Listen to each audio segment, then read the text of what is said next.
దేవునికి స్తోత్రం. మీ అందరికీ నా హృదయపూర్వక వందనాలు తెలియజేస్తున్నాను. రోమిలికి రాసిన పత్రిక 8వ అధ్యాయము 26వ వచనం మనం గమనించినట్లయితే, ఈ 26వ వచనం 1వ సెంటెన్స్ లైన్ కానీ మనం చూస్తే, అటువలే ఆత్మయు మన బలహీనతలను చూచి సహాయము చేయుచున్నాడు.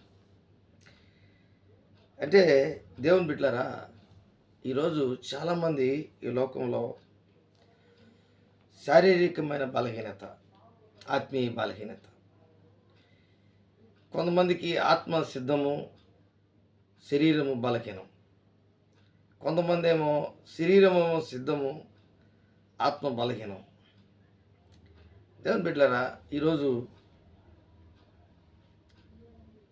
శారీరకంగా మనం బలవంతులుగా ఉన్నప్పుడు ఈ లోకంలో రకరకాల పనులు మనం చేస్తూ ఉంటాం. కానీ మనలో ఉన్నటువంటి ఆత్మ కృంగిపోయినటువంటి స్థితిలో ఉన్నప్పుడు దేవునికి చాలా దూరంగా ఉన్నామని మనము ఎరగలేనటువంటి స్థితిలో మనం ఉంటాం. అందుకే ఆత్మ మన బలహీనతలను చూచి ఆయన మనకు సహాయం చేయుచున్నాడు. అటువలే ఆత్మ మన బలహీనతలను చూచి సహాయము చేయుచున్నాడు. పరిశుద్ధాత్మ దేవుడు నీ జీవితంలో నీ బలహీనత ఏంటో, నీకున్నటువంటి సమస్య ఏంటో అది దేవుడే చూస్తాడు. అది ఎలాగ చూస్తాడంటే, నువ్వు ఆధ్యాత్మికమైనటువంటి జీవితంలో జీవిస్తూ ఈ లోకంలో ఆధ్యాత్మికమైనటువంటి నడవడిక కలిగినటువంటి వ్యక్తిగా ఉన్నప్పుడు నీలో ఒక పోరాటం జరుగుతూ ఉంటుంది. శరీరానికి, ఆత్మకు ఈ లోకంలో నీకు పోరాటం జరుగుతూ ఉంటుంది. శరీరమేమో ఒక పక్క ఈ లోకంలో ఉన్నటువంటి వాటి కొరకు నేను లాగుతూ ఉంటే, ఆత్మ కలిగినటువంటి వ్యక్తిగా ఆత్మను నీ జీవితంలో ఆర్పకుండా పరిశుద్ధాత్మతో నింపబడినటువంటి వ్యక్తిగా ఈ లోకంలో శరీర కోరికలను, శరీరాశలను జయించి ముందుకు వెళ్తున్నటువంటి పరిస్థితుల్లో నీ పోరాటంలో నీకు ఆత్మదేవుడు నీకు సహాయం చేస్తాడు. అదే ఆత్మయు మన బలహీనతలను చూచి, అంటే నీ బలహీనత ఏంటి? దేన్నైతే నువ్వు జయించలేకపోతున్నావు, దేన్నైతే నువ్వు ఈ లోకంలో ఓడించలేకపోతున్నావు, దాన్ని నువ్వు గెలిచి ముందుకు వెళ్ళలేకపోతున్నావు, దానిని బట్టి దేవుడు నీకు సహాయం చేస్తాడు. కాబట్టి దేవుని బిడ్డలారా, ఈరోజు చాలామంది జీవితంలో మనం ఎగ్జాంపుల్ ఎవరిని తీసుకోవాలి అంటే యేసుక్రీస్తు ప్రభులు అని తీసుకోవాలి.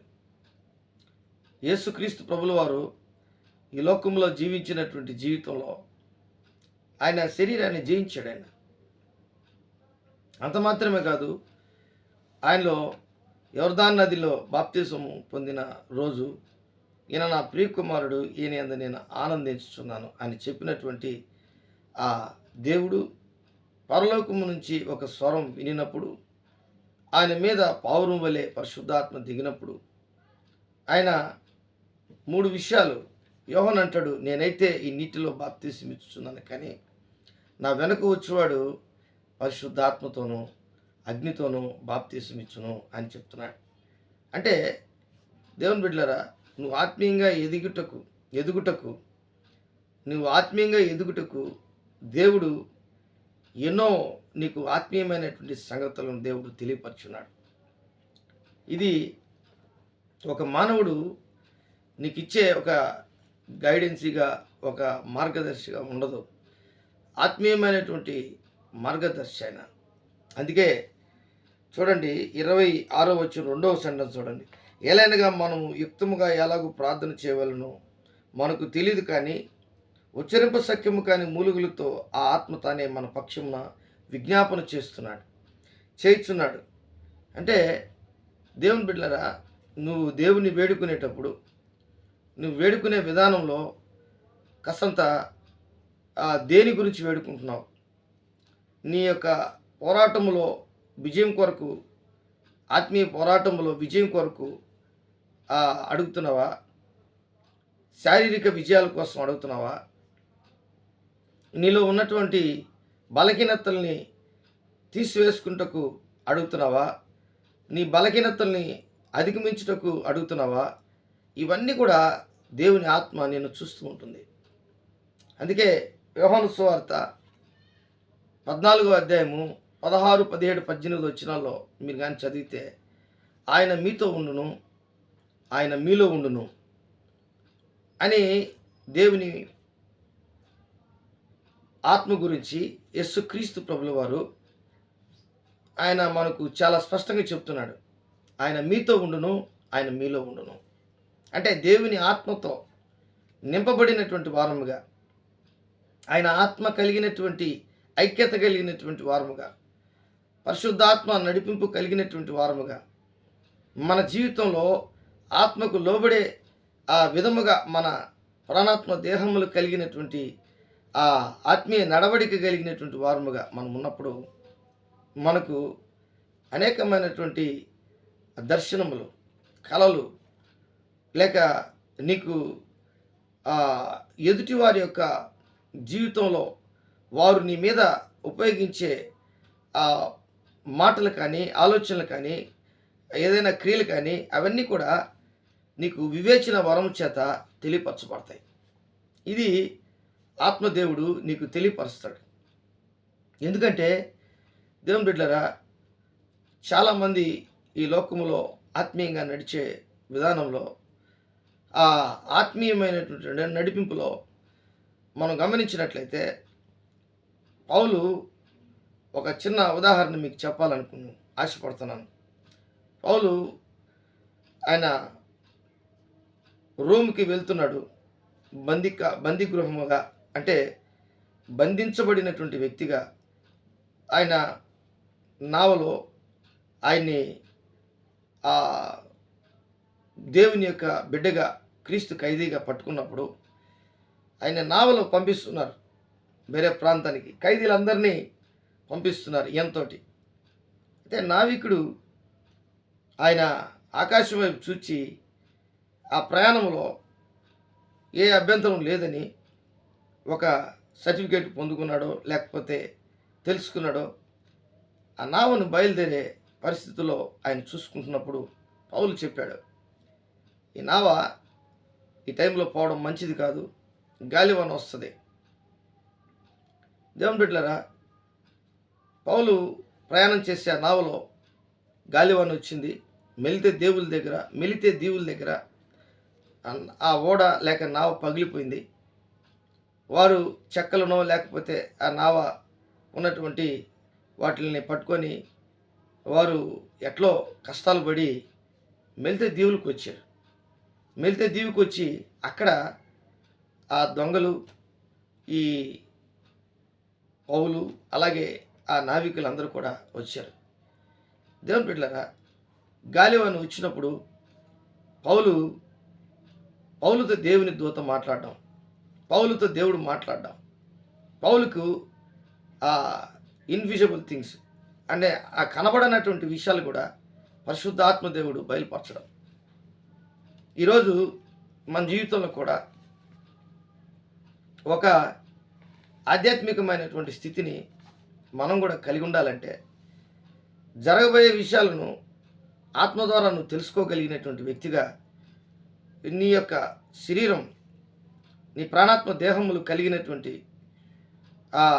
మనము మన జీవితంలో ఆత్మ నడిపించే వ్యక్తులుగా మనం యేసుక్రీస్తులాగా ఉండాలని, యేసుక్రీస్తులాగా పౌలు మారాడు. నేను క్రీస్తుని పోలి నడుచుకున్నట్లు మీరును నన్ను పోలి నడుచుకోమని చాలా ధైర్యంగా చెప్పాడు పౌలు. అలాగే మన జీవితంలో కూడా మనం ఎవరితో ఈ లోకంలో పోల్చుకోకూడదు. ఒక పాస్టర్తో కానీ, ఒక రెవరెండ్తో కానీ, ఒక ఆధ్యాత్మికమైన గురువుతో కానీ పోల్చుకునే దానికంటే కూడా మన ప్రభువును రక్షకుడైన యేసుక్రీస్తుతో ఈ శరీరం ముందు ఆయన జయించినటువంటి విజయాలన్నీ గుర్తు చేసుకొని, ప్రభువా నేను కూడా అలాంటి విషయాలను జయించుటకు నీ ఆత్మ నాకు ఇచ్చున్నావు, సంచకరువుగా ఇచ్చున్నావు, దత్తపుత్రాత్మను ఇచ్చున్నావు. నన్ను నువ్వు దత్తత చేసుకున్నావు. అయితే నా జీవితంలో నీ ఆత్మ నడిపించే వ్యక్తిగా నేను జీవించాలని, నీ ఆత్మ నాకు సహాయం చేస్తుందని నేను గ్రహించేటట్లుగా నా మనసు, నా ఆలోచన విధానం, నా ప్రవర్తన అంతటికీ నాకు ఆత్మకు లోబడే మనసు మీరు దయచేయండి అని మనం అడుక్కోవాలి. ఇది చాలా ముఖ్యం. ఈ ఆత్మ, ఒక విషయం నేను చెప్పి నేను ముగిస్తాను. ఈ ఆత్మ ఏం చేస్తుందంటే, పరిశుద్ధాత్మ ఏం చేస్తుందంటే, మన బలహీనతను చూసి నీవు ఇలా ఉండకూడదు, యేసుక్రీస్తు ప్రభుల వారు శరీరమందు ఏ విధంగా బలపరచబడ్డాడో ప్రార్థన ద్వారా, ఆ ప్రార్థన నువ్వు కూడా చేస్తే ప్రార్థనకి ఆత్మకి ఉన్నటువంటి ఆ సంబంధం పరలోక సంబంధం. ఆ సంబంధంలో నువ్వు చాలా ఎన్ని కష్టాల్లో ఉన్నా, ఎన్ని బాధల్లో ఉన్నా, ఎన్ని ఇబ్బందుల్లో ఉన్నా నిన్ను నీవు బలపరుచుకొని అనేకులను బలపరిచే శక్తి ఈ పరిశుద్ధాత్మ నీకు అనుగ్రహిస్తాడు ప్రార్థన ద్వారా. కాబట్టి దేవుడి వాక్యాన్ని దీవించి ఆశీర్వదించునుగాక. ప్రేమ నమ్మకం కలిగినటువంటి నా యేసయ్య, కూడి వచ్చినటువంటి బిడ్డలను, ఈ వాక్యం విన్నటువంటి బిడ్డలను ఆత్మ నడిపించు మనుషులుగా మీరు మార్చండి. ఆత్మతో సత్యముతో ఆరాధించేవారుగా నీ బిడ్డలను మార్చండి.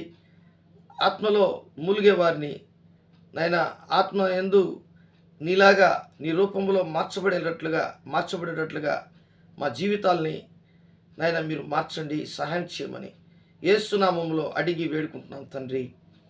Amen, amen.